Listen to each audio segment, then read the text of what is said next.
मेरे साथ में सलूम्बर से भारतीय जनता पार्टी की प्रत्याशी शांता देवी जी जुड़ी हैं। शांता जी, बहुत बहुत बधाई आपको और स्वागत भी फर्स्ट इंडिया के माध्यम से करना चाहते हैं। आप प्रत्याशी घोषित हुई हैं, किस तरह की प्रतिक्रिया और क्या कहेंगे?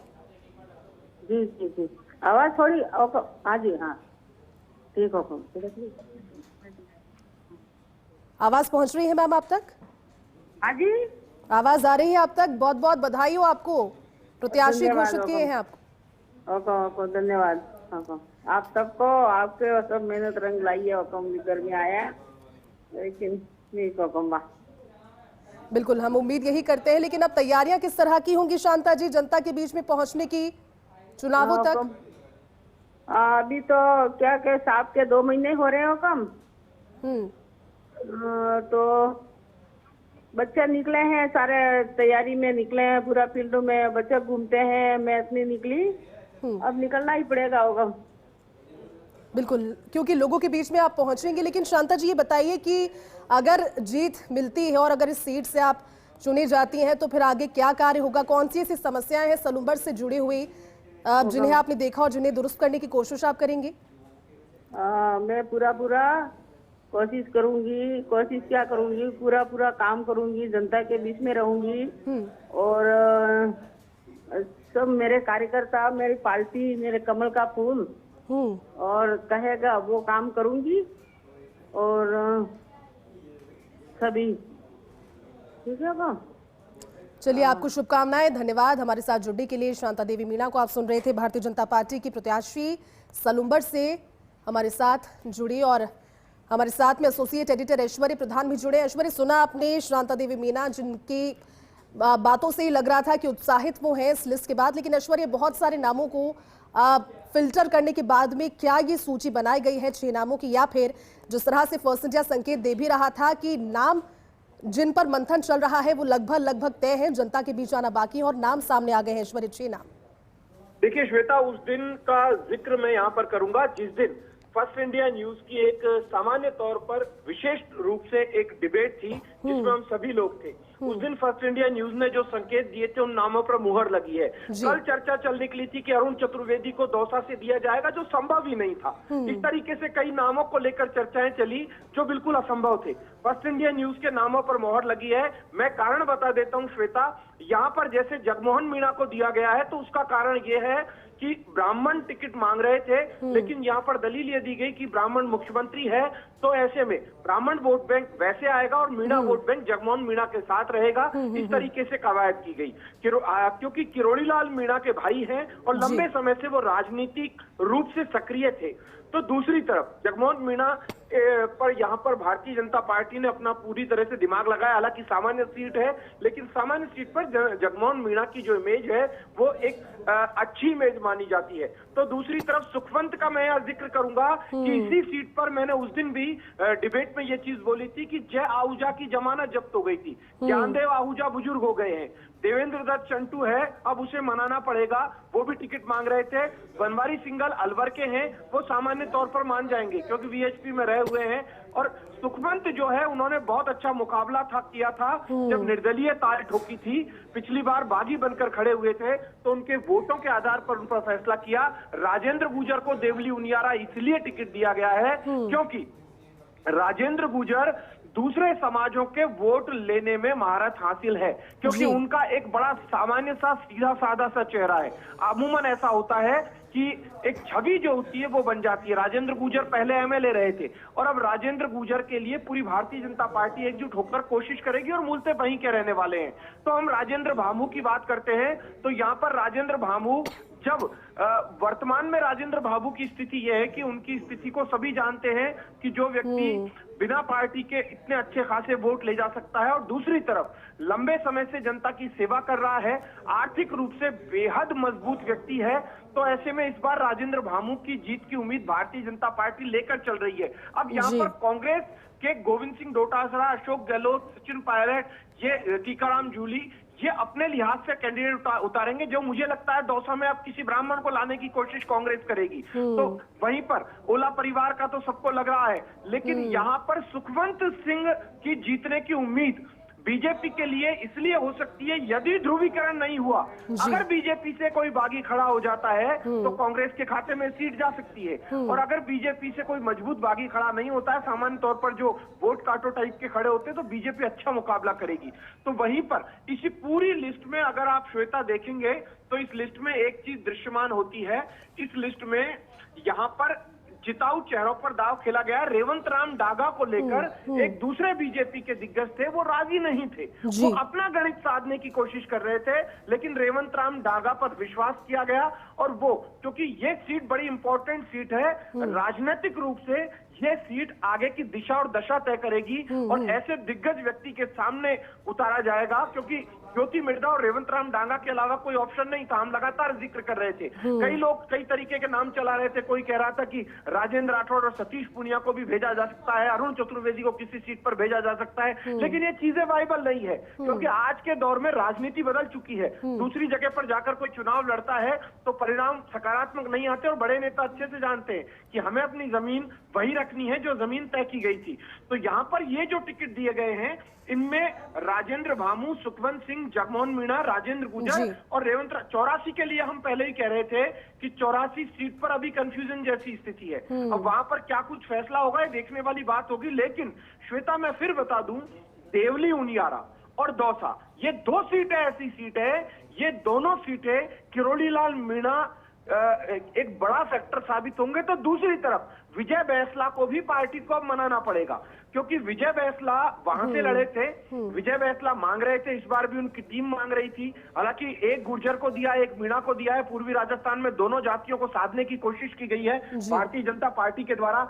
अब यहाँ पर भजनलाल शर्मा की भी अग्नि परीक्षा होगी। भजनलाल शर्मा चाहेंगे कि दोनों सीटों पर ब्राह्मण वोट बैंक या राजपूत जो लीडर है वो चाहेंगे राजपूत वोट बैंक ये अच्छे तरीके से आए, लेकिन मार्शल कौम को साधने की कोशिश की गई है। और यहाँ पर कांग्रेस जो अपना दिमाग लगा सकती है वो ये लगा सकती है कि जनरल कास्ट के किसी टिकट को इसमें शामिल किया जाए, जिससे कि जनरल कास्ट का जो वोट बैंक है वो अमूमन ऐसा माना जाता है कि कांग्रेस को थोड़ा कम पड़ता है और बीजेपी को ज्यादा पड़ता है, तो कांग्रेस उसको साधना चाहेगी।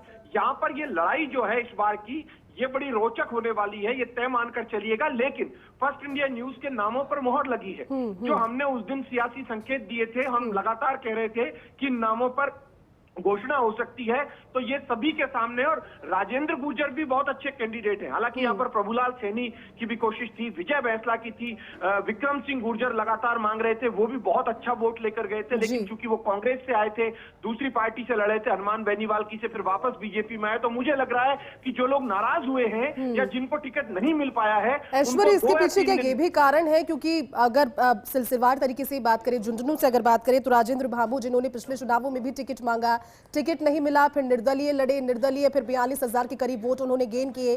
तो क्या उस चीज से बचने की कोशिश, या फिर जो एक तरीके का मनमुटाव सामने आता है भारतीय जनता पार्टी की सूचियों के बाद में अमूमन, क्योंकि बहुत सी दावेदारियां होती है, उससे बचने की कोशिश कम से कम झुंझुनू सीट पे की है? क्योंकि अगर बबलू चौधरी का नाम देखा जाए तो वो भी संभावित दावेदार थे, और भी दावेदार होंगे, लेकिन झुंझुनू सीट पर सेफ कैसे खेला बीजेपी ने? फिर देखिए, राजेंद्र भामू की अगर हम बात करते हैं तो यहाँ पर महत्वपूर्ण बात यह है कि बीजेपी के सामने दो ऑप्शन थे।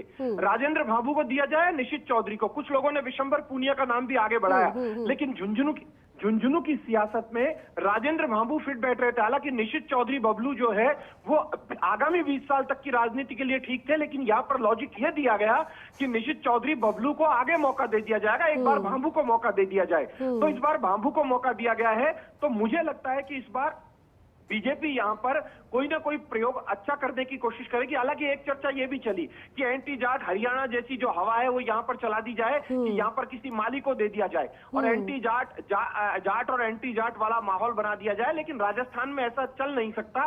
राजस्थान में जाट कम्युनिटी हो, राजपूत हो, ब्राह्मण हो, गुर्जर हो, मीणा हो, ये सभी को साथ कर चलते हैं। सोशल मीडिया पर लड़ाइयां ये अपनी जगह अलग है, लेकिन ऐसा नहीं है। यहाँ पर जाट कैंडिडेट भी अगर अच्छा होगा तो जीतेगा, गुर्जर कैंडिडेट अच्छा होगा तो भी जीतेगा, और ब्राह्मण अच्छा होगा तो ब्राह्मण जीतेगा। कैंडिडेट देखकर ज्यादा वोट दिए जाते हैं। ये सोशल मीडिया के कुछ एक लोगों की ट्विटर या फेसबुक या व्हाट्सएप यूनिवर्सिटी की लड़ाइयां हो सकती है जातियों की, लेकिन अमूमन लोग जानते हैं कि एक दूसरे से काम पड़ता है, कौन हमारे ज्यादा काम आएगा, इस चीज को महत्व देते हैं जाति से ज्यादा। तो यहाँ पर ये सीट झुंझुनू की यहाँ पर खत्म हो जाती है। लेकिन ओला परिवार से मुकाबला कितना कड़ा होगा इसका अंदाजा लगाया जा सकता है, क्योंकि मुसलमान में सेंध लगाया जाना बेहद मुश्किल है। मुस्लिम वोट बैंक झुंझुनू में बड़ी संख्या में है। पिछले दिनों से एक नई सियासत छेड़ी गई कि मुसलमान को झुंझुनू का टिकट दिया जाए, लेकिन मुसलमान जो मुझे लगता है कांग्रेस के अलावा दूसरी पार्टी को नहीं जाएंगे, वो भी जानने लगे हैं कि हम हमारा वोट काटेंगे नहीं, बिगाड़ेंगे नहीं। तो यहाँ पर सेंधमारी की पूरी कोशिश की जाएगी, लेकिन ये सीट बड़ी रोचक मुकाबले की सीट होगी, तय मानकर चलिएगा।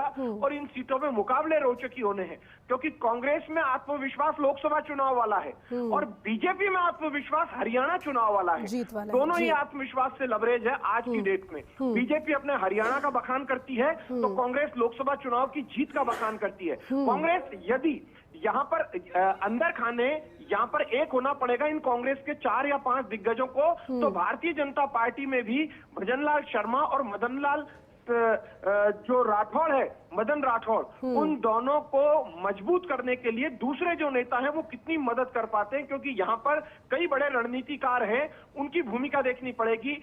इन लोगों के कंधे से कंधा मिलाकर कौन साथ देता है, इसके लिए भारतीय जनता पार्टी ने एक एक विधानसभा क्षेत्र पर एक एक विधायक को लगा दिया गया है मंडल के आधार पर। हर मंडल पर एक विधानसभा का कोई ना कोई विधायक की ड्यूटी लगाई गई है। तो यहाँ पर मुकाबला खड़ा होगा और अब जो नाराज है उनको मनाने की कवायद के दौरान उनको संगठन में पद दिए जाने की कोशिश की जाएगी, उनको राजनीतिक पद दिए जाने की कोशिश की जाएगी। पार्टी चाहेगी कि जो नाराज है वो नाराज ना हो और चुनाव जो है वो मजबूत तरीके से लड़ा जाए। तो ये सीटें सभी के सामने है। अब एक सीट इसमें 84 सीट रह गई है, उसकी प्रतीक्षा है। शांता देवी है, सलूबर की जो सीट है परिवार में सीट गई है, तो अब परिवार में जब सीट गई है तो सिंपैथी वोट बैंक को बीजेपी मानकर चल रही है। लेकिन ये ध्यान रखा जाएगा कि यदि बीजेपी, एक सीट बीजेपी की थी, बाकी सब कांग्रेस की थी या दूसरी पार्टी की थी, तो यदि यहाँ पर एक से दूसरी सीट भी जीतती है तो बीजेपी प्लस में रहेगी। और यहाँ पर और दूसरी से तीसरी चौथी तक भी अगर बीजेपी जीतती है तो बीजेपी में ग्राफ बढ़ना तय है। भजनलाल शर्मा का, मदन राठौड़ का, इन दोनों नेताओं का कद बढ़ना तय है। तो यहाँ पर कद किसका बढ़ेगा, तो दूसरी तरफ गोविंद सिंह डोटासरा और टीकाराम जूली का कद बढ़ने वाला है यदि कांग्रेस को जीत हासिल होती है। तो मैं वापस उन्हीं टिकटों पर आता हूँ और अब मैं देवली उनियारा के अलावा खींवसर की बात कर लेता हूँ। खींवसर की सियासत इतनी आसान नहीं है। खींवसर की सियासत हनुमान बेनीवाल से लेकर एंटी हनुमान बेनीवाल के आधार पर घूमती है। तो वहां पर उस सियासत में किस तरीके की सेंधमारी होती है या 30 त्रिकोणीय मुकाबला बनता है, ये देखने वाली बात होगी यहाँ पर सबसे महत्वपूर्ण। और मैं आपको फिर बता रहा हूं कि कल मुख्यमंत्री जब लौटेंगे तो मुख्यमंत्री वापस से इन सीटों की कवायद में जुट जाएंगे, क्योंकि राइजिंग राजस्थान को लेकर उनके दौरे खूब हो चुके हैं। तो वो संगठन की प्रोसेस में जुटेंगे। यही कारण था कि मुख्यमंत्री ने पिछले दिनों लगातार बैठकें ली थी, उनमें अपनी बात कह दी थी कार्यकर्ताओं से। एक एक विधानसभा क्षेत्र की बैठक सीएमआर में ली थी और मदन राठौड़ भी साथ रहे थे, विजय राहटकर भी साथ थी और राधा मोहन दास अग्रवाल भी साथ थे। तो अब देखने वाली बात यही होगी कि मुख्यमंत्री की रणनीति कितनी मजबूत होती है। अपने मंत्रियों को भेज रहे हैं, जैसे देवली उनियारा में कन्हैयालाल चौधरी को जिम्मेदारी दी जाएगी, जहां पर जगमोहन मीणा के लिए उन्हीं के भाई जो वो भी मंत्री हैं, आज की डेट में इस्तीफा स्वीकार नहीं हुआ है, किरोड़ी लाल मीणा, उनके कंधों पर जिम्मेदारी रहेगी। यहाँ पर खींवसर है, गजेंद्र सिंह खींवसर, भले ही उनकी कॉन्स्टिट्यूंसी अलग है, लेकिन गजेंद्र सिंह खींवसर को भी लगाया जाएगा कि आप भी जुटिए तैयारियों में, कितना वोट दिलवा पाते हैं। तो दूसरी तरफ विजय सिंह चौधरी को भी लगाया जाएगा। झुंझुनू में सुमित गोदारा को लगाया जाएगा। जाट नेता हैं, बहुत अच्छे वर्कर हैं और बहुत अच्छी मेहनत करते हैं। तो यहाँ पर सुमित गोदारा का कद बढ़ता है या घटता है, इनको लगाया जाएगा। तो एक एक करके मैं आज बाबूलाल खराड़ी को सलूम्बर और 84 क्षेत्र में बिजी कर दिया जाएगा। साथ में यहाँ पर हेमंत मीणा को, जो राजस्व मंत्री हैं उसी क्षेत्र के, उनको लगाया जाएगा। लेकिन वहां की सियासत थोड़ी कठिन है। वहां पर भारतीय आदिवासी पार्टी जो है वो बहुत बड़ी चुनौती है। उनके अलावा जो जिताऊ सीटें हैं, इन पर जिनको लेकर ज्यादा उम्मीदें बीजेपी को है, उन पर बीजेपी को ज्यादा मेहनत करनी पड़ेगी। लेकिन सीटें वही है श्वेता। हम कह रहे थे लगातार कि जो सियासी गलियारों में 2 दिन से चेहरे बदलने की जो बातें चल रही थी, अचानक कुछ नए चेहरों को बताया जा रहा था कि इनको टिकट मिल जाएगा, इनको मिल जाएगा। हमने कल भी यही कहा था कि टिकट जो है वो इन्हीं जिताऊ चेहरों पर दिए जाएंगे और जो कई नाम इतने अच्छे ढूंढे हैं इसमें। हालांकि यहाँ पर एक चीज और है, दौसा की सियासत में तबादलों की जो पॉलिटिक्स 2 दिन पहले चली थी, उसका नुकसान होना है या फिर फायदा होना है। जो मैं तबादला पॉलिटिक्स का जिक्र कर रहा हूँ वो आप अच्छे से समझ पा रहे होंगे। कि तबादलों की एक लिस्ट आती है, जाति के एक ही जाति के लोग होते हैं तो दूसरी तरफ एक जाति के वालों को दूसरी तरफ ठीक भेजा है जाता है, फिर उसको कैंसिल कर दिया जाता है। तो यहाँ पर जी। वो तबादला पॉलिटिक्स बिल्कुल ऐश्वर्य, और क्योंकि जरूरी इसलिए था क्योंकि 25 अक्टूबर तक नामांकन दाखिल करने की तिथि है और उसके बाद उससे पहले भारतीय जनता पार्टी की कोशिश यही, और हर बार चुनावों में पैटर्न हमने देखा है कि इन कोशिशों के जरिए सिर्फ और सिर्फ 84 सीट पर नाम बाकी है, वो भी मंथन के जरिए जल्द ही सामने आ जाएगा। ज्यादा समय और एक मनोवैज्ञानिक बढ़त भी जिसे कह सकते हैं वो भारतीय जनता पार्टी लेने की कोशिश करती है। हाल ही में हरियाणा के चुनाव पॉजिटिव रहे। ऐश्वर्य हमारे साथ जुड़े हुए। ऐश्वर्य, ये तो सच है कि भारतीय जनता पार्टी की जो पॉलिटिक्स है वो सीधे जनता से जुड़ने की इसलिए होती हमेशा नजर आती है क्योंकि 25 तारीख तक नामांकन है और नामांकन से पहले आज सूची आ गई है, सिर्फ एक सीट पर नाम बाकी है, वो भी जल्द आ जाएगा और ज्यादा समय मिल पाएगा प्रत्याशियों तक पहुंचने का। और ये भी कह सकते हैं कि दूसरे दलों पर, दूसरी पार्टी पर जिस सीट पर त्रिकोणीय है वहां पर मनोवैज्ञानिक बढ़त भी एक हो जाती है अगर प्रत्याशी ऑलरेडी आपका डिक्लेयर हो गया है तो। देखिए, यहाँ पर मनोवैज्ञानिक रूप से बीजेपी अपने आप को स्ट्रांग मान रही है क्योंकि पहले तो किसी को खेलना ही था। कई बार ऐसा होता है कि लिस्ट आने से पहले प्रतीक्षा की जाती है कि पहले कौन सी पार्टी दाव खेलेगी, उसके अनुसार जैसे जब दो शक्तियों में युद्ध होता है तो एक अपना हथियार जब छोड़ती है तो दूसरा अलर्ट हो जाता है कि इसने इस हथियार को छोड़ा है तो इस हथियार का प्रत्युत्तर ऐसे दिया जाए। लेकिन जिसको अपनी पावर पर विश्वास होता है वो पहले हथियार फेंकता है कि आप अपना या तो बचाव करो या फिर अपना हथियार मारो। तो यहाँ पर बीजेपी ने अपना हथियार फेंक दिया है, कैंडिडेट सामने लाकर रख दिए हैं कि ठीक है हम इन कैंडिडेट के आधार पर चुनाव लड़ेंगे। अब कांग्रेस रणनीतिक रूप से कितनी जल्दी फैसला करती है यह देखने वाली बात होगी। कॉन्फिडेंस में यहाँ पर भारतीय जनता पार्टी इसलिए है कि हरियाणा चुनाव में बड़ी जीत मिली है। लेकिन मैं फिर बता रहा हूं कि यहां पर दौसा की जो पॉलिटिक्स है इसे साधने की जिम्मेदारी, यदि दौसा में भारतीय जनता पार्टी अच्छा परफॉर्म करती है तो ये तय मानकर चलिएगा कि किरोड़ी लाल मीणा जो है उनका कद फिर से बढ़ेगा क्योंकि उन्होंने पिछले दिनों दौसा लोकसभा जब हारे थे तो उन्होंने बयान दे दिया था कि मैं इस्तीफा दे दूंगा अगर हार गए, तो ये सब कुछ चीजें सामने आई। तो दूसरी तरफ यहाँ पर एक एक व्यक्ति का मैं जिक्र करूंगा, यहाँ पर हर एक मंत्री के क्षेत्र के लिहाज से जिसको जिम्मेदारी दी जाएगी उसका कद घटेगा और बढ़ेगा। तो दूसरी तरफ मुख्यमंत्री भजनलाल शर्मा पर काफी चीजें डिपेंड करेगी कि मुख्यमंत्री भजनलाल शर्मा किस आधार पर रणनीतिक रूप से लड़ते हैं, क्योंकि मुख्यमंत्री के लिए कहा जाता है कि इन्हें अभी ब्यूरोक्रेसी में को लेकर या सरकार चलाने को लेकर अनुभव नया है। बिल्कुल ऐश्वर्य, और ये लगातार इंतजार सिर्फ एक 84 सीट का है जो भी उम्मीद करते हैं भारतीय जनता पार्टी का लगभग जो मंथन है वो शुरू पहले से हो चुका है, जल्द ही नाम आ जाएगा। शुक्रिया ऐश्वर्य इस पूरी बातचीत के लिए, इस पूरे विश्लेषण के लिए। 6 विधानसभा सीटों पर उपचुनावों में भारतीय जनता पार्टी के प्रत्याशी अब मैदान में नजर आएंगे और उसको लेकर के फर्स्ट इंडिया ने सबसे पहले आपको जानकारी दी और सारे 6 सीट विधानसभा के जो उपचुनावों के रहेंगे भारतीय जनता पार्टी के प्रत्याशी इस पर उतार दिए गए हैं।